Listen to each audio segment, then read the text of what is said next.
너는 나의 것이다. 오늘 말씀의 제목입니다. 제가 중고등학교 때 가장 큰 고민은 나는 누굴까? 이렇게 살다 이렇게 죽으면 허무한 건가? 내 영혼은 어디서부터 와서 어디로 가는 걸까? 그런 고민을 한창 할 때 이사야 43장 말씀이 제 가슴에 너무 깊이 가로세웠고 중고등학교 시절 가장 사랑했던 말씀이 이 말씀입니다. 근데 이번 한 주간 하나님의 말씀을 묵상하며 50대 중반이 된 저는 아직도 이 고민을 하고 있구나 이런 생각을 했습니다. 나는 누굴까? 나는 왜 이쪽 페더럴 웨이로 이사를 왔을까? 지금 내가 하고 있는 사역이 하나님께서 기뻐하시고 하나님께 영광이 되는 걸까? 나는 누구일까? 그렇게 하나님께 질문했고 하나님은 또다시 이 말씀으로 너는 내 것이다. 너는 내 것이다. 이렇게 하나님은 말씀해 주셨습니다.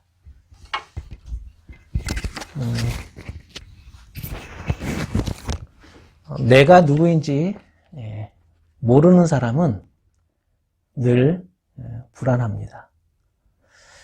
그리고 불행할 수밖에 없습니다.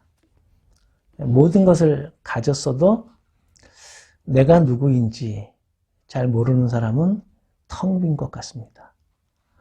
아무리 성공했어도 그 정상의 자리에서 허무감을 느낍니다.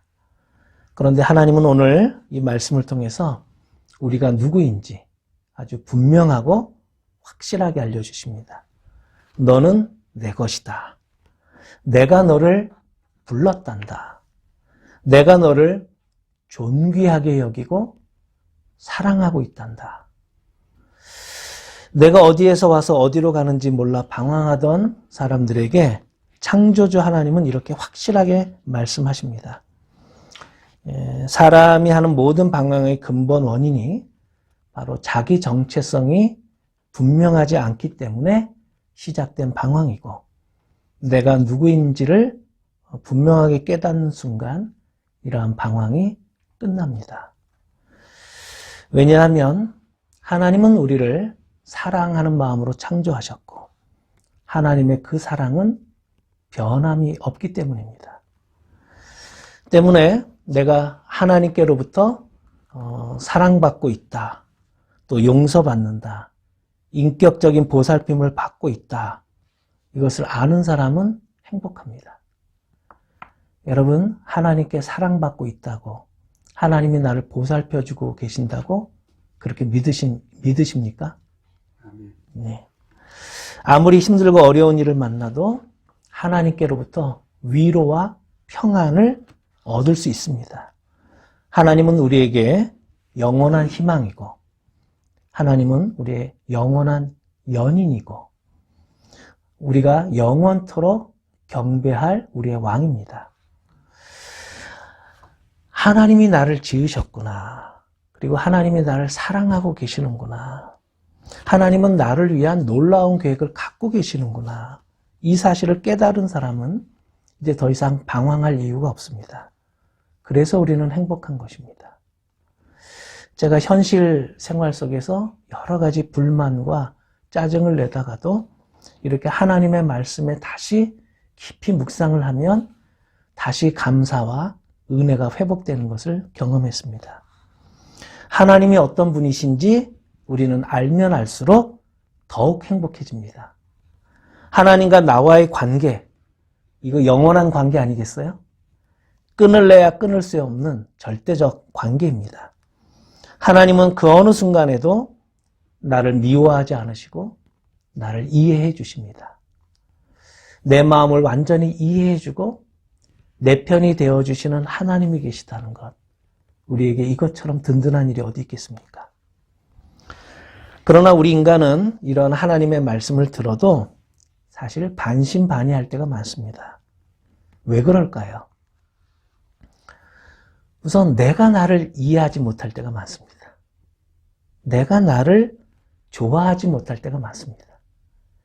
여러분은 여러분 자신이 마음에 드십니까? 키도 마음에 들고, 몸무게도 마음에 들고, 능력도 마음에 들고, 건강도 마음에 들고, 성품도 마음에 들고, 그렇습니까? 우리는 그렇지 못합니다. 내가 나를 좋아하는 면도 있지만, 내가 내 마음에 들지 않는 면도 있습니다. 그렇기 때문에 하나님께서 과연 나를 좋아하실까? 여기에 우리가 하나님이 아무리 우리를 사랑하신다고 말씀해도 우리가 반신반의할 수밖에 없는 것입니다. 완전하신 하나님께서 분명히 불완전한 나를 못 믿어하시고 못마땅해 하시지 않겠는가 이런 생각이 듭니다. 저에게도 사랑하는 딸이 있지만 여러분 딸이 제 마음에 다 드나요? 그거 아니거든요. 또 제 딸 입장에서 아버지가 다 마음에 들겠어요? 또 그것도 아니거든요. 우리는 완전하신 하나님께서 이렇게 부족한 나를 용납해 주시고 사랑해 주신다는 말씀을 들어도 이거를 온전히 신뢰하기가 쉽지 않습니다. 내 안에 믿음이 없기 때문에 또 의심과 불만이 있기 때문에 내 안에 열등감, 또 컴플렉스, 또 노이로제 이런 것들이 있기 때문에 이런 하나님의 말씀을 그냥 있는 그대로 완전히 수용하기가 사실 쉽지 않습니다. 때문에 오늘은 하나님께서 이 본문 말씀을 통해서 이스라엘 혹은 야곱 혹은 이 자리에 있는 우리 한 사람 한 사람의 이름을 불러가며 네가 누구인지 또 어떤 사람이 되어야 하는지 여기에 대해서 하나님은 말씀하십니다. 자, 첫 번째 하나님은 이 말씀을 통해서 무엇을 말씀하시는가? 첫 번째는 소속감 문제입니다. 소속감. 나는 누구에게 속한 사람인가? 소속감을 분명히 하라는 것입니다. 이 세상에 속한 사람인지 아니면 하나님의 사람인지 하나님께 속한 사람인지 이 세상에 속한 사람인지 소속감을 분명히 하라. 그런 사람은 두려움을 이길 수 있다는 것입니다. 여러분 소속이 분명해야 하지 않겠어요? 인생은 불안과 두려움의 연속입니다.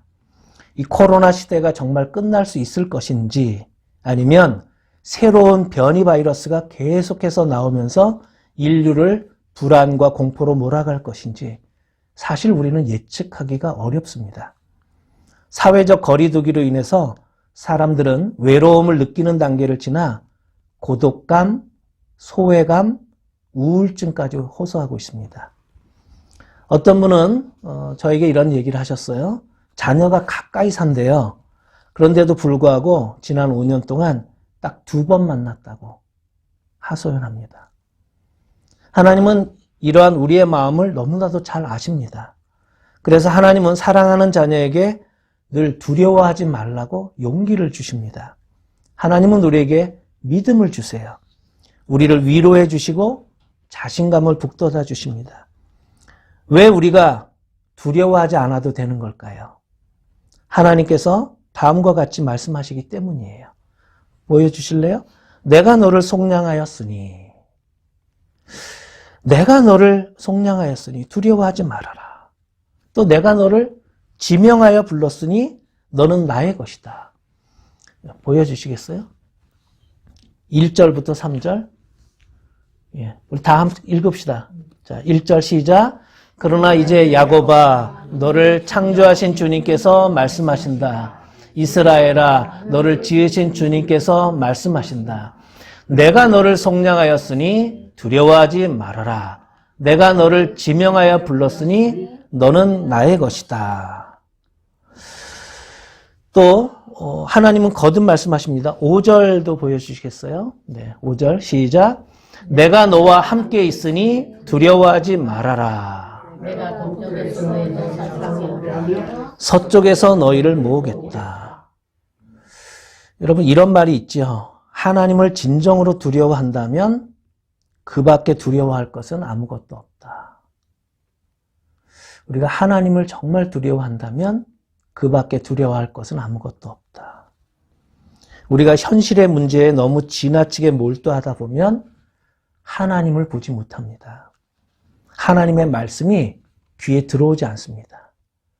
지금도 어떤 근심하는 문제, 고민하는 문제가 있으면 하나님의 음성이 들리지 않습니다. 이것이 가장 큰 위기입니다. 만약에 현실의 문제에 우리 마음이 눌리기 시작하면 우리는 기가 죽고요. 잠재 능력이 마비가 됩니다. 머릿속은 온통 걱정으로 가득 찰 수 있습니다. 예를 들어 요즘 내가 건강에 이상이 온 것 같은데 검사 결과가 안 좋으면 어떻게 하지? 내일 면접 보러 가는데 이번에도 또 떨어지면 어떻게 하지? 갚아야 할 빚이 있는데 이달에도 생활비는 적자니 도대체 어떻게 하지? 이런 것들이 우리 앞에 있는 골리앗입니다. 다윗은 골리앗을 피하지 않았고 직접 대면했습니다. 왜냐하면 그보다 크신 하나님을 바라보았기 때문이죠. 우리들에게도 골리앗 같은 현실이 있다는 것입니다. 하나님께서 두려워하지 말라, 두려워하지 말라 거듭 말씀하십니다. 내가 너와 함께 하겠다 약속하십니다. 하나님은 우리에게 누차 또다시 말씀하십니다. 내가 너와 함께 있으니 두려워하지 말아라. 네가 물 가운데로 건너갈 때도 내가 너와 함께 하겠고 네가 강을 건널 때에도 물이 너를 침몰시키지 못할 것이다. 나는 주 너의 하나님이란다. 나는 주 너의 하나님이란다. 때문에 오늘 이 말씀을 통해서 우리는 어디에게 소속된 사람이라고요? 하나님께 소속된 사람이다.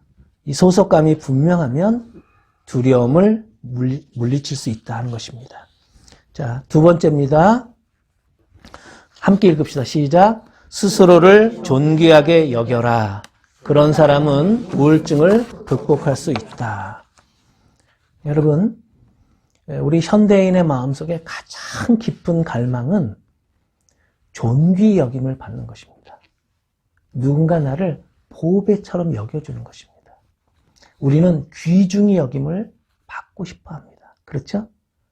내가 그냥 무심코 툭 던진 말도 나를 사랑하는 사람은요, 그걸 마음에 담아놨다가 때가 되면 선물을 해줍니다. 나를 존귀하게 여기고 보배롭고 여기기 때문입니다. 왜 우리에게 우울증이 오겠어요? 그것은 우리가 이런 따뜻한 사랑, 존귀한 사랑을 받지 못한다고 느끼기 때문입니다. 사람들은 대부분 자신의 문제가 무엇인지는 알고 있습니다. 여러분은 여러분 자신의 문제가 무엇이라고 생각하세요? 어떤 분은 가난이 문제라고 생각해요. 경제적인 어려움이. 어떤 사람은 무지와 열등감이라고 얘기하세요. 어떤 사람은 자신감이 없고 자기가 늘 주눅 들어있는 그 초라함이라고 얘기해요. 어떤 분은 자기가 아주 사소한 일에도 너무 쉽게 낙심하고 한숨을 쉰다고 그렇게 얘기를 합니다. 절망하는 습관이 몸에 밴 거죠. 어떤 분은 감정 조절이 안 된다고 이렇게 얘기를 하세요. 자기 자신을 아주 만족스럽게 여기는 사람은 사실 흔치 않습니다. 그런데 하나님은 어떠실까요? 하나님은 우리와 다릅니다. 우리를 아주 기뻐하시고 사랑하십니다. 하나님은 이렇게 말씀하세요. 4절을 보여주시겠어요? 예, 그 다음 파워포인트 준비해놨습니다. 예, 함께 읽읍시다. 시작. 내가 너를 보배롭고 존귀하게 여겨 너를 사랑하였으므로 너를 대신하여 다른 사람들을 내주고 너의 생명을 대신하여 다른 민족들을 내주겠다. 우리가 사실 어릴 적부터 이러한 끔찍한 사랑을 받아본 적도 있겠지만 받아보지 못한 사람들이 대부분입니다. 왜요? 먹고 살기에 급급했으니까요. 너무 가난했으니까요. 때문에 우리가 이렇게 보배롭고 존귀 여김을 받는 사랑을 가정에서부터 충분히 경험한 사람은 많지 않습니다. 그런데 하나님께서 우리를 보배롭고 존귀하게 여겨주시고 너를 사랑한다. 하나님 이렇게 말씀하세요.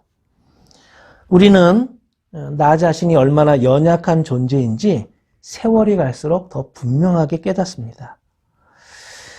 저도 이번 주에 그 LA 피트니스를 끊어서 이제 이번 주부터 매일 가고 있습니다.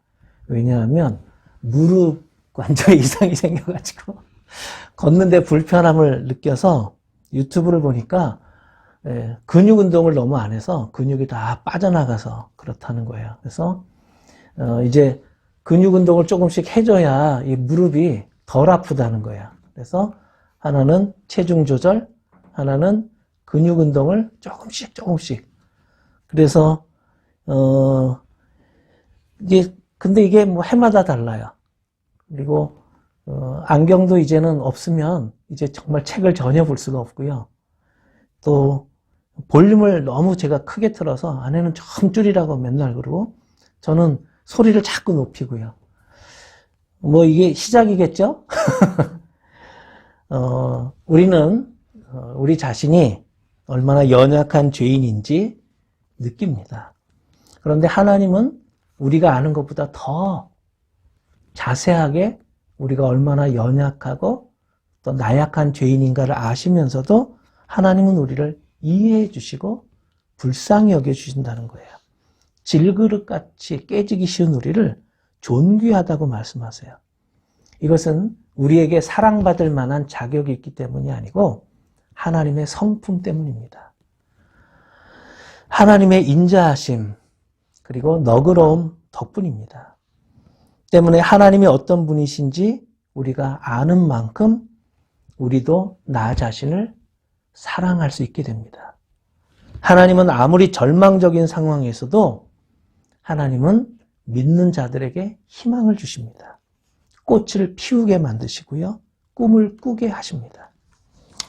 이창래 씨라고 하는 분이 계세요. 이분은 1965년 7월 29일 날 서울에서 출생했고 3살 때 미국으로 이민을 왔어요.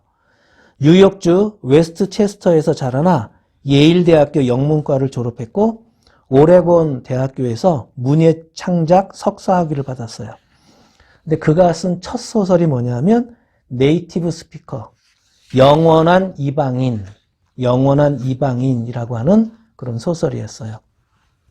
그 소설에 보면 첩보 활동에 연루된 한국계 미국인의 그 아웃사이더 같은 삶을 다루고 있어요.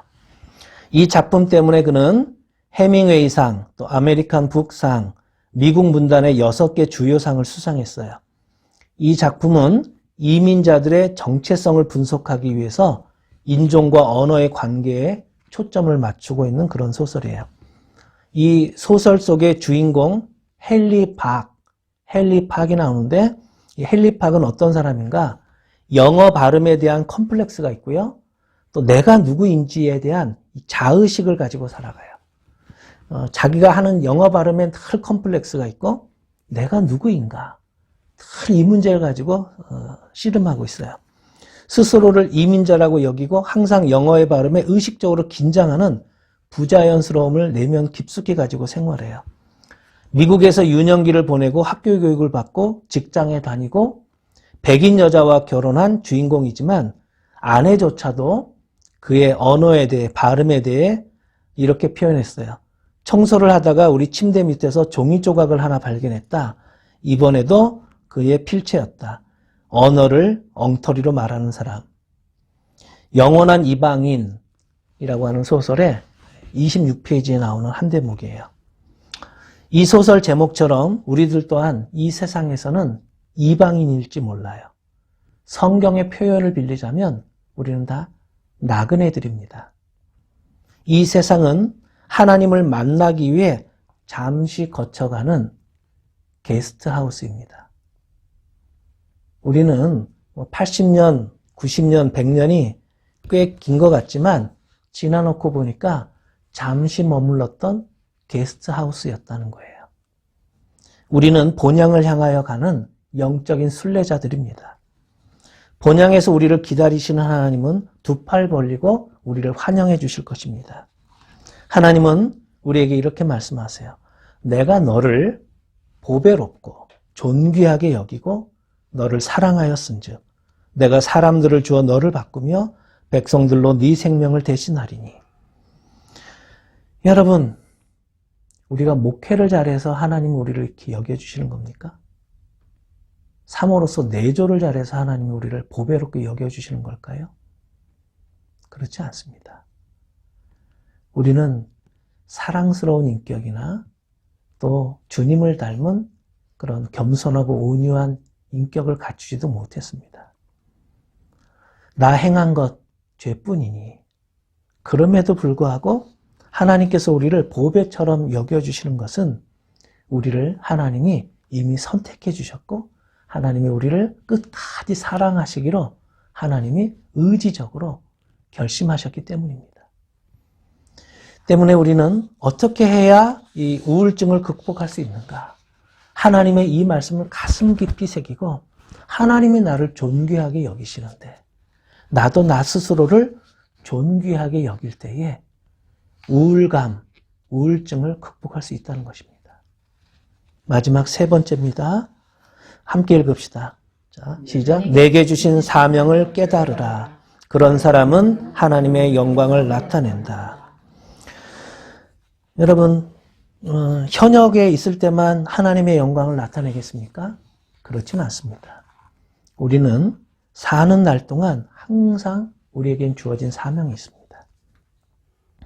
사람은 이 세상에서 누구의 부름을 받느냐가 참 중요하지요. 누가 나를 불러주느냐, 거기에 따라 우리의 등급이 결정되기도 합니다. 한국 남자는 군대에 가기 전에 신체 검사를 받습니다. 신체 검사 1급, 2급, 3급, 4급. 그래서 신체 검사 결과가 나쁘면 본인이 군대 가고 싶어도 가지 못합니다. 대학도 그렇죠? 본인이 가고 싶은 대학이라고 다 갈 수는 없지요. 그 대학에서 입학해도 좋다는 통지를 받아야만 가능합니다. 직장도 그렇죠. 나를 채용하겠다는 회사가 있어야 우리가 자부심을 가질 수 있습니다. 근데 우리의 신앙생활은 하나님의 부르심과 관계가 있습니다. 하나님은 양을 치던 모세를 부르셨어요. 뽕나무 밭에서 일하고 있던 아모스를 선지자로 부르셨고요. 궁중에서 서기관으로 일하던 공무원 이사야를 하나님은 부르셨습니다. 고기를 잡던 어부 베드로를 주님은 부르셨고요. 석학이었던 바울을 주님은 부르셨어요. 하나님은 지금 이 자리에 앉아있는 우리들도 부르셨습니다. 그것도 꼭 지명하여 부르셨습니다. 개인적으로 부르셨습니다. 아무개야. 왜 그럴까요? 그것은 참으로 우리가 특별한 존재이기 때문입니다. 하나님의 부르심을 받아 우리는 참으로 가치 있는 사람이 되었습니다. 하나님은 이렇게 말씀하십니다. 너는 내 것이다.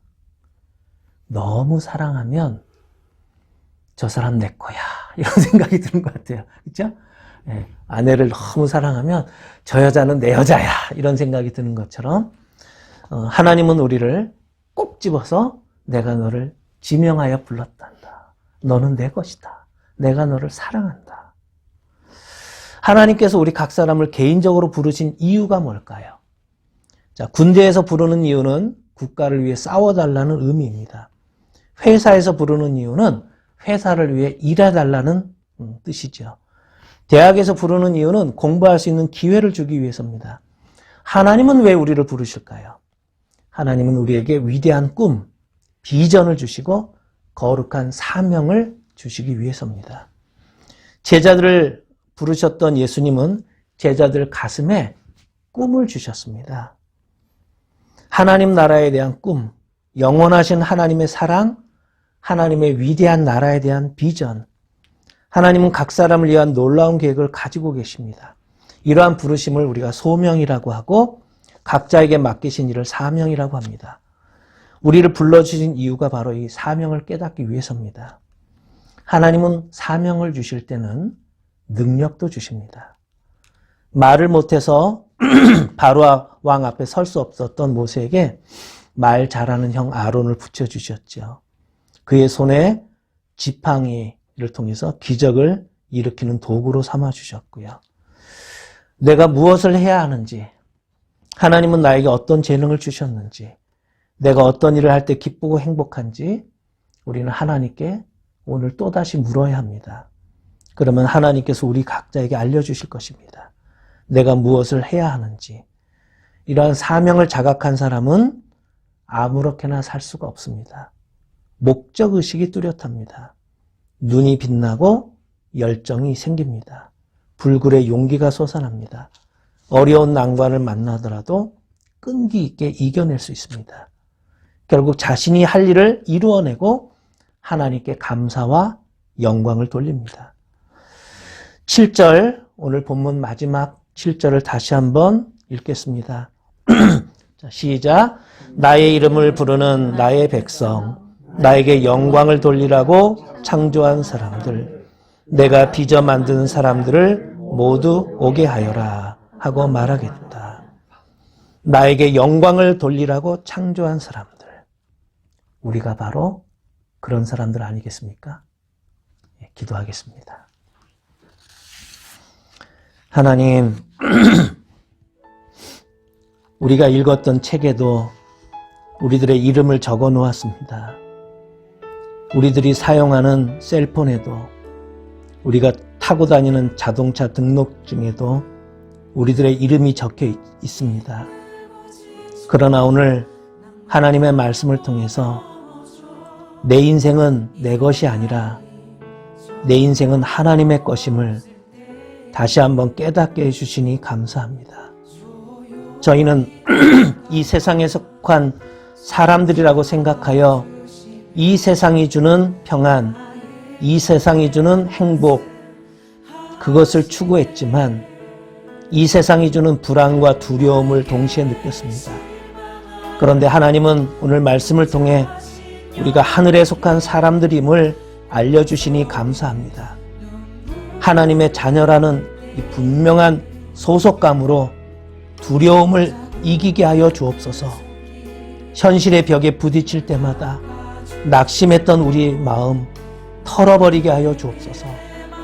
코로나로 인한 외로움과 우울증도 극복하게 도와주세요. 우리 각자 내가 잘할 수 있는 사명이 무엇인지 발견하게 해주시고 열정과 최선을 다하여 하나님께 영광 돌리는 사람으로 만들어 주옵소서. 예수님의 이름으로 기도드립니다.